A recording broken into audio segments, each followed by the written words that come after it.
Happy Thanksgiving, everybody, and welcome to another week of racing at Woodbine Mohawk Park. Hope everybody enjoyed their Thanksgiving, whether you celebrated yesterday or today. But as we know, no holidays in horse racing. We are good to go here on a Thanksgiving edition of Racing at Woodbine Mohawk Park. Alongside me is my Hall of Fame co-host, Randy Waples, and just another ho-hum day for us, right? Enjoyed some turkey yesterday, enjoyed some football, enjoyed some playoff baseball despite the bad result. But we're back at it today, and it's going to be a fun week, though. I feel like it's going to fly by going into the weekend. It's going to be interesting, right? Mm-hmm. A lot of storylines going into this weekend with the Breeders' Crown coming up. I think you knocked one out. Are you allowed to say that there about a supplement to the Breeders' Crown? Yeah, it was reported today that Stormont Beautiful was supplemented into the Breeders' Crown. So, listen, she's racing really, really well, and we saw it in the Grand Circuit event in the Elegant Image, right? Mm-hmm. She was placed second, but she was still really good regardless. Winner elimination. Yep. Yeah. In the eligibles race, yeah. Yeah. And that was I thought she won her elim with Tyler. No elim, but they had the they went straight to a final, right, so they had the Elegant Image eligibles But it seemed race, like that series just broke her loose. Big time. You know, I mean, she was wicked before, but even more wicked after. Just a tough trip in the OSS Super Final. I mean, she raced really well, though. She did. Really, really well. She did. But, sometimes those inside posts, you can get away in a bad spot, and that's kind of what happened. I mean, she never raced bad. He had her out on the move early. He did. But it was just too much ground to make up. And whoever was, Exquisite Taste there, she was laying down fast panels. Yeah, all systems go there. Just try and get away from the field, right, in that spot. So that was a good showing there. That was a fun weekend, though, right, getting a chance to see the provincial action. And, of course, some of those winners are going to be participating in the Breeders' Crown eliminations, and it's only going to bolster what's a strong group of provincial standouts this year. Yeah. I mean, we might have a really, really good run. We might you might be able to come here, watch the Breeders' Crown, and during that week, you can head down to Toronto and watch the Blue Jays in the World Series. Exactly. A little bit of a double dip, right? So it's going to be a big week, and we're looking forward to it as well. But, we spoke about the weekend, and let's go recap some of that super final action, Randy, because we had some great performances. Obviously, the sophomores were on display on Saturday night. I know on Friday night we looked at the rookies. But we're going to get a chance to see kick things off here with the 3-year-old filly Trot. And we just spoke about this race. Obviously, Stormont Beautiful finishing a really good second. She worked out, she had every chance at the head of the lane. But Mona Lishi had the slight jump on her. And Mona Lishi was good to go. Nice to see her back. Yeah, she definitely was really nice to see her back. And that's the thing, I mean, Mona Lishi was good. Stormont Beautiful was good. Bob did everything he could from, an unadvantageous, post position with the inside draw. But we can't really forget there too. James McDonald, he gave Mona Lishi an absolutely perfect trip. Yep. So in a way, it was a perfect storm setup for Stormont Beautiful to get beat. Yep. Everything kind of went against her way, and like I said, James absolutely tripped this one to death. So that's a bad combination. If you get a bad post position and one of your biggest competitions gets an absolutely perfect trip, it's tough to beat them. And I got a chance to speak with Blake following that victory. She will be headed to the Breeders' Crown Elims this weekend too. So you have to feel good about. He has to feel good about his filly coming into the Elims off a victory like that. Speaking of feeling good, how's Blake feeling? Feeling well. Good. I think feeling better. Good. Is what I'm told. So obviously, too bad he couldn't be with us on the weekend. But I'm sure he was happy and in great spirits, especially with his filly capping off a nice victory in her provincial. And an end to our provincial program. We're going to go to another filly that we love getting a chance to watch, Randy. And we're going to get a look at Chantilly. She gets it done here in the super final, and many of us expected her to get her picture taken in this spot. Yeah, she when she comes to play, she certainly comes to play. Sometimes she really comes to play, and I liked her here, but I mean I can't lie to you, John. I didn't like her quite as much here as I did the week before. Yeah. The week before she was bionic. This week she looked good, but maybe not quite as good as what I was kind of hoping that I would see heading into the Breeders' Crown. But still, right now it seems like she has a fantastic week and then kind of an average week. Maybe we'll get lucky and heading into the Breeders' Crown will be a fantastic week. But that's the biggest thing. Again, we've been accustomed to seeing her look much better than she did. I know it was a good effort, but again, great horses can overcome even, if they have lackluster days. Well, that's the whole thing. I think she's had a lackluster year, and she still overcame Big it. time. So just how special she is. Yeah, so we're looking forward to watching her, this weekend, and hopefully we can get the matchup again with both fillies coming into a chart between Mickey and Minnie and Chantilly. But it's a good group, right? There's other fillies that merit a lot of respect going to that Breeders' Crown final. So I know we're focusing on those two, but there's certainly plenty more. We're going to get a chance to see P.L. Spencer's victory in the OSS Super Final. And I mean, at the moment Bobby touched down to the lead, it was over. The horse's body language was phenomenal. Bobby never lifted a muscle, and this guy just did the rest of the work. Would PL Spencer and Stormont Beautiful be as 3-year-olds, would they be the ones that are holding their form the best? I think so too, especially this guy. This guy just gets stronger and stronger, you know what I mean? And I mean, there's no end to him now. I mean, he can just absolutely annihilate this field.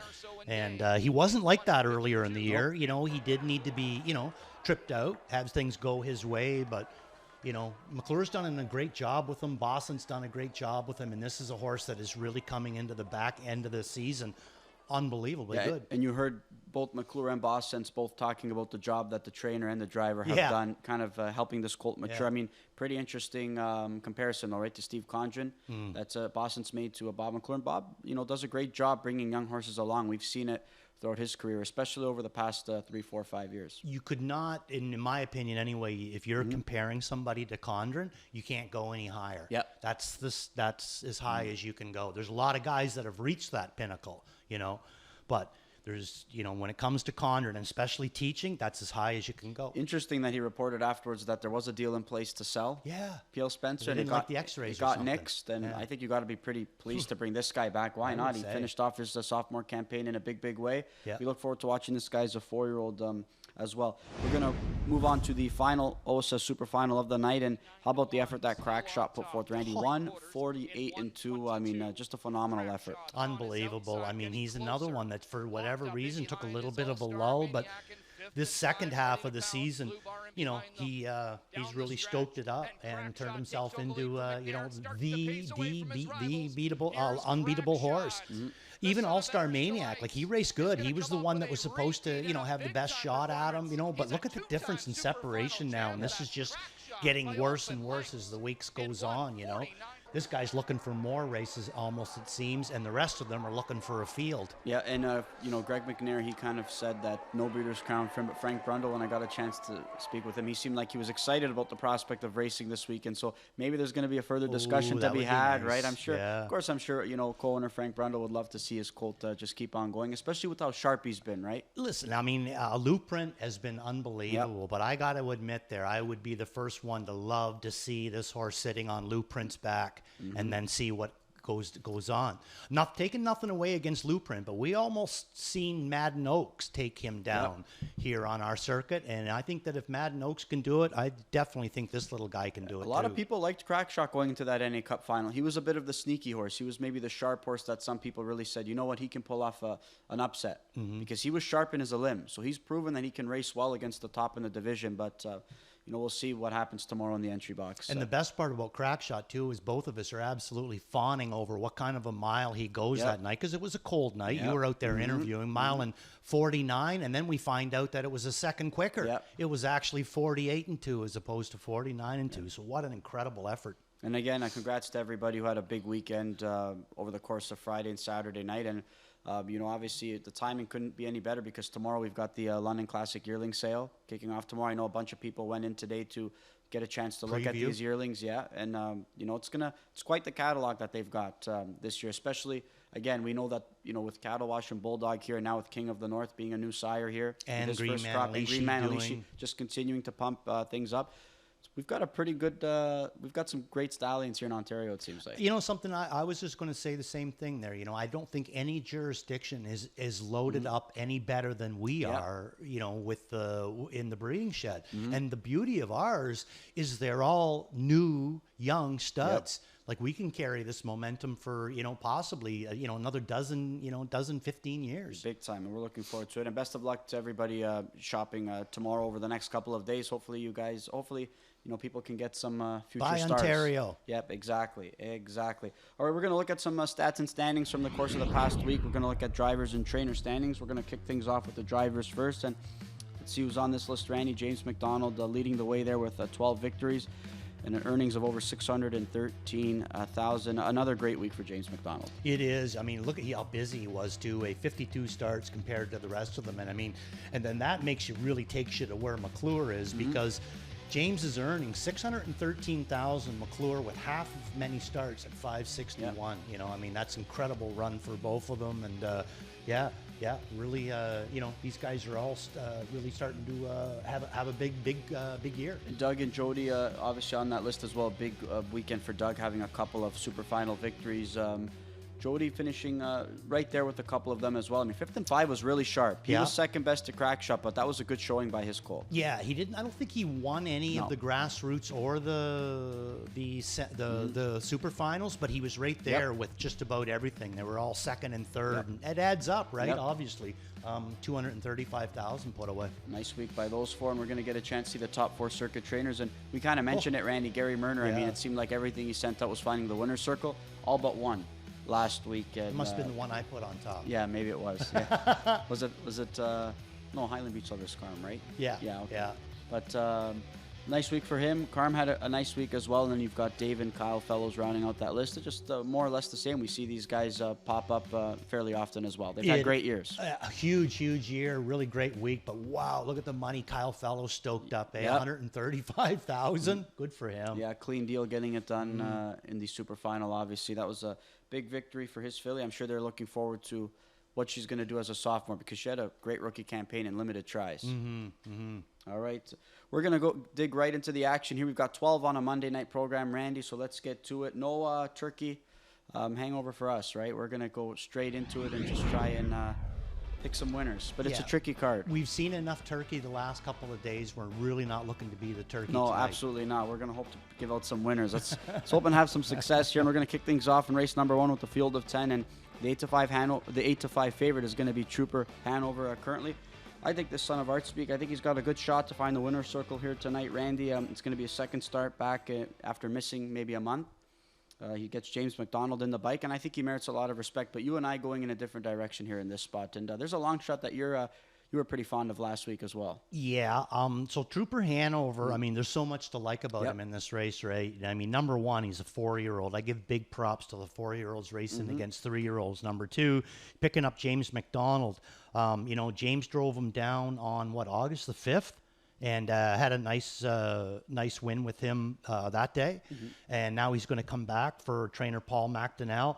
This horse to me is going to be the favorite in here, no doubt about that. I would have to think anyway. I know National Tier, Garnet has him up on top. I got him in for 3rd, but I'm not. He did have some time off, and it was a good race that he put in his last. But when he was beating those horses, they were kind of like maiden prospect series. I think that this is a little tougher bunch. So where I'm going to go is the 2-horse Zeb's Crafty. Now, just before we roll this last replay, so this horse raced September the 20th, and then this replay October the 5th or 6th, that is 6th. So basically about close to 3 weeks, between 2 and 3 weeks he'd missed going into this. And I've been watching this guy for a while, so let's roll this film on this guy. And I think he's going to come off with what I would call a bit of a sneaky effort here, John. Since he's qualified, John, he's gone off at 137 to 1. Then his next start, he was 105 to 1. And then this start, he's 90 to 1. Could I get this lucky to get this kind of money on him? Because I really think that between Tyler Jones and Chris Rogers, they're doing a good job. Like, Tyler has yet to ask this horse. He asks him. This is deep, and he asks him, and look at him come forward. He's not back there lagging. Every time he asks him, he's coming, he's moving, and now he's shut him back down again. So, I think he's a horse that they're just kind of starting to get him back into gear. Obviously, he missed a lot of time between February the 1st, his last start, then he qualifies September. So they need a couple of starts to get him good, and I think he's kind of good right now. There's really nobody. There's some nice horses in here, but nobody that I'm really scared of. So I'm going to pull the trigger on Zeb's Crafty. Like I said, his best odds in his last 3 starts were his last start at 90 to 1. So he's my worth a look. Certainly the best effort or the livest effort he's shown in quite some time. Maybe this year. So I think you're getting a good price on this guy, and if he can continue to build off it and work out a pretty good trip, he'll be hurt from late. I understand that Trooper Hanover is obviously going to take some support. He's one that I think, obviously, I understand why people are going to go his direction. I'm with you. I think he's a susceptible favorite here. I'm in agreement with Garnet here on National Tier, but I've been a fan of this guy. I like the potential that he showed last year as a rookie. I know that he was taking on easier company in August, but I think he's capable of a lot more. I think this is a horse off a sneaky good effort last time out. He was moving well on the end of it as well. Hoping I can get a better trip here, and I think he'll be heard from late. Yeah, you know something, John? I noticed who you got in for third there, and I got him in for fourth. And to tell you the truth, of all the horses that are in here, other than Trooper Hanover, he's the one that scares me the most, and that's Lions Dookie. He came a great effort in his last one. That was a first over effort. Had missed some time. Just came up from Lexington. Had been in Beaton's Barn now for a couple of weeks now. So I think he'll be that much better. And it was a great effort in that last start for him. Took on tougher company in Lexington, that's for sure. I know he was never really a factor, but the company was a lot tougher. I think he's going to appreciate this group that much more. But he's currently 11-1 right now. We're going to move on to race number 3, and that's going to kick off the early pick 4. We've got a field of 7 here, and we've got more or less the same group going postward here in this pop-up series for Ontario Sired 3-year-old trotting fillies. I went back to She's a Manalishi in this spot. I went to her last week. We both liked her. Yeah. Medley Silster beat her fair and square, Randy, and she did it the tough way. I'm just hoping I can maybe work out a trip where I sit behind Medley Silster's back, and that's the reason that I went her direction. But Blake's filly's going to be awfully tough after last week. Yeah, 100%, John. We both went She's Manalishi. Yep. She raced good. She just could not handle Medley Sealster. The big thing where I was kind of against Medley Sealster in that last start too, where it was an easy move for me. You know, She's a Manalishi was locked in, brutal, or 2 starts down. And Medley Sealster had the rail, and never really, with that rail, that can be a difficult position. She ends up getting away fourth, sits fourth, and then, McNair makes his blasting move to the front. So let's take a look, at this girl right now. That's going to be Medley Sealster. She's going to be my top pick. I'm going to reverse it this week, John. I'm going to go to this girl. I just cannot believe that she was able to wear down She's Manalishi the way that she did. That was a tough trip. And I think that she's in a better spot tonight with the 7-hole as opposed to the rail, because I think Dougie can blast from the 7-hole. He can float from the 7-hole. I think sometimes with the rail, you get what you're going to get. But look at her. She just keeps wearing the other filly down, And like I said, She's Manalishi came into this race, in my opinion, with 2 locked-in trips. She should have been absolutely killer in here, and she raced good, but just had no answers for this filly of Blake's. She had every opportunity to win. She's a Manalishi, right? She got looked in the eye and she, got overtaken. But I think she's better when she's chasing horses. That's what I'm kind of banking on here in this spot. I'm hoping that she can work out a target to chase and maybe kind of turn the tables on Medley tonight. Completely agree with you. I think that's the way it's going to roll out of here too. Is I think that it's going to end up, when the dust settles, it's going to be 7-6. Basically going to come down to can she snap off of Dougie's back and get the job done. I don't know what to make of Teller's choice in the spot. She made a miscue last time out. She was a good second, 2 starts back. Why is Queen Beth also one that I've liked in a couple of outings? I thought she raced well, but just maybe wasn't kind of in contention with the top 2 that I've got, that you and I have in this spot. So I think, some fillies have a good shot, and there's an upset potential if maybe the 6 or 7 don't show up in this spot. Yeah, I kind of going with you on there. Our numbers are the same, but to me, the one that scares me the most is the Blade filly, because I think there's a lot of depth there. It's just, what has she been doing? She's been kind of away, and like John said, made a break in her last start, but when she's on her game, this is a pretty righteous filly herself. All right, there's our thoughts on race number 3. That's going to kick off the early pick 4. We're going to move on to race number 5. That closes out that early pick 5 sequence, and we've got some claimers here in this spot. We've got a field of 10. Morning line favorite is going to be the 4-horse Wicked Express, and I thought that was just tougher company last time out. Wasn't really a factor, but I think he's back in a spot where he should have every opportunity to get the job done. And look, that was a big mile that he put forth a couple starts ago, a mile in 51-2. That was a lifetime best. I was waiting for him to kind of tire, but he just looked like he kept getting stronger in that group as the race went on. So I think he's in a great spot here to double up, but I do think there's some other horses in here that have the potential to play the role of upsetter. I agree. And I mean, Wicked Express, I got him in for second. And I mean, that's a pretty nice drop down. That was a tough bunch he had to face in his last start. So this is a really, really tough, nice drop down for this guy. It's going to make him that much more tougher. But where I'm going to go is I'm going to go with a 6-horse in here. DA Super Glow for Mark McDonnell and Billy Davis. Now, this is going to be second start Lasix for DA Super Glow. But the thing that I think that you really got to take a look at this guy to see that maybe this bleeding has been going on for a little bit of time. Look at his bottom line where, you know, he makes a move around the last turn and finishes third last quarter in 26 and change, mile and 52. But ever since that day, he's never really did a whole lot until his last start, where he was first start Lasix for this guy, and he's going to finish fourth in there with a back quarter in 26 and 4. Okay, we can roll this replay on this guy now into this first start Lasix of October the 6th. His start before that was September the 2nd. So going into this race, this horse has missed over a month of racing, and he's going to put up some really, really nice efforts here on the end of it for Billy Davis. You're going to see Billy sitting third over with this guy. He's just going to start to launch him now. And like I said, first start Lasix, 1 month off between starts, and this is what we get. And I think that this is a really, really good effort here. I think he can come back with some improvement. And at all times, he kept moving forward, especially right on the end of it. They didn't do too much with him, so I think that it's a good start to come into the second start Lasix, and that's where the route that I'm going to go. I think I might have gone a little bit too light on this guy, though. Not in my top 4, but I agree with you. He missed a month. Adding Lasix, he looks certainly better. He's one that I think is definitely going to warrant a use, especially from a value standpoint. I think Wicked Express, if he rattles off his mile from September 26th, definitely could be tough, coupled with the fact he's dropping. But I like this Mark McDonnell trade and his effort he put forth. That was a really sharp effort. Nice pick. Yeah, it wasn't a good one. And again, going back to yours, I mean, Wicked Express there or whatever, I mean, the competition that he's in his last 2 starts, and he's raced good both times, and now he lands in a 20 claimer. Yep.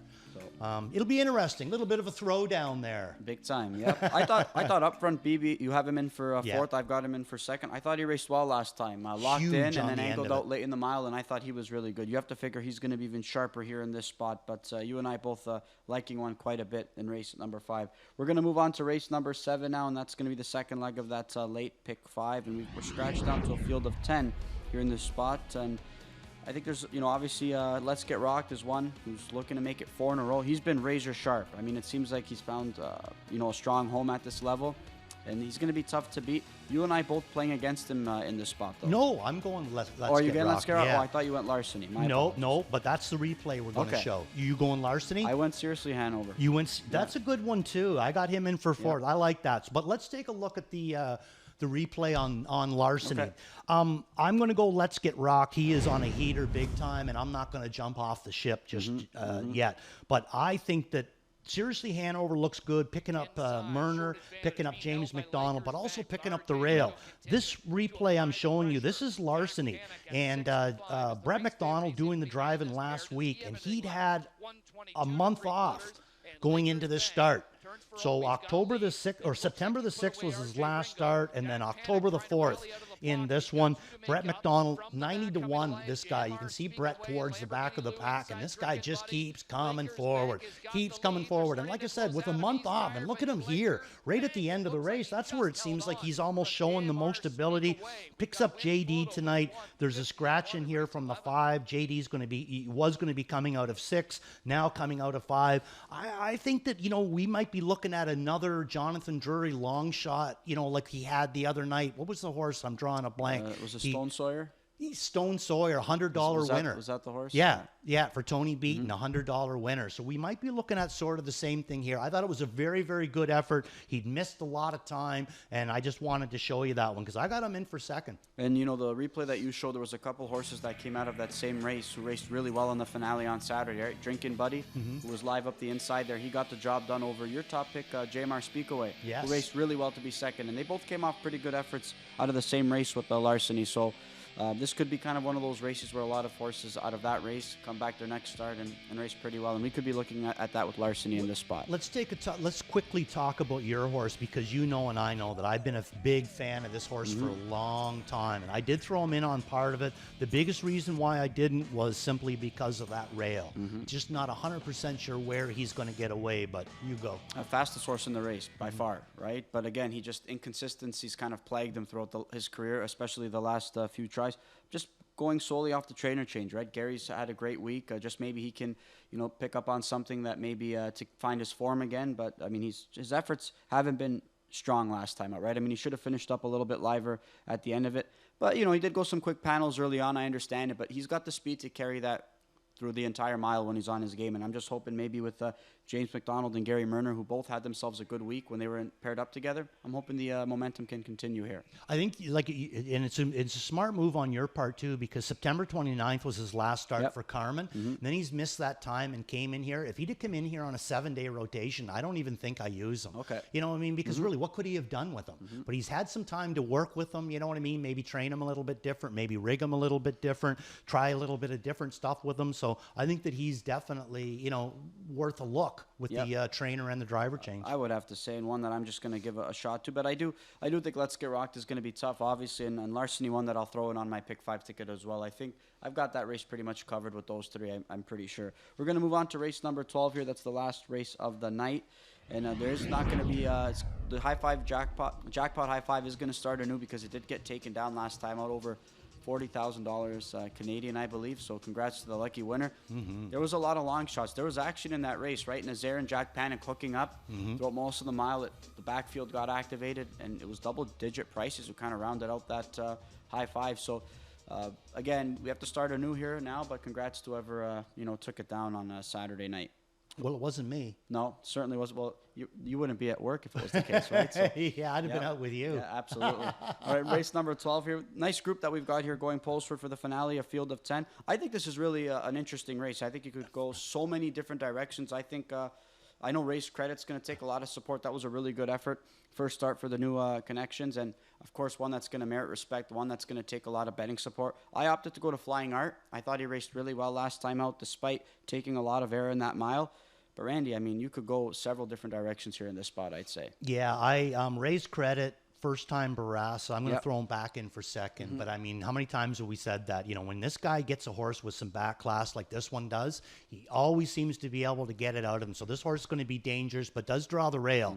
And so I'm Flying Art. You're picking here. I got him in for third. Great on the end in his last start. I agree with you. I thought it was a really, really nice effort. You're going to get paid on this guy too, I think, as well. But I'm going to go with the 9 horse in here, John. HF Pan Shadow. We're going to show you the replay. I don't normally show a replay when a horse, you can so easily see that he was a winner by 8, but sometimes it's worth showing the replay just to show you how powerful this guy was on the end of it. So let's go with HF Pan Shadow. Hopefully Dougie's going to save me a win all the way till race number 12. But this was a good, and already we're seeing the separation.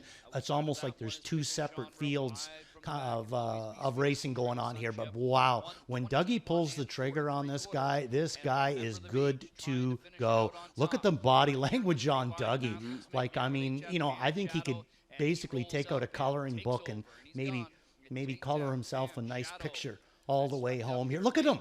Like, I mean, you don't often see a driver that absolutely, who cares sort of an attitude, coming down the lane like that. So I just think HF Pan Shadow was incredibly good.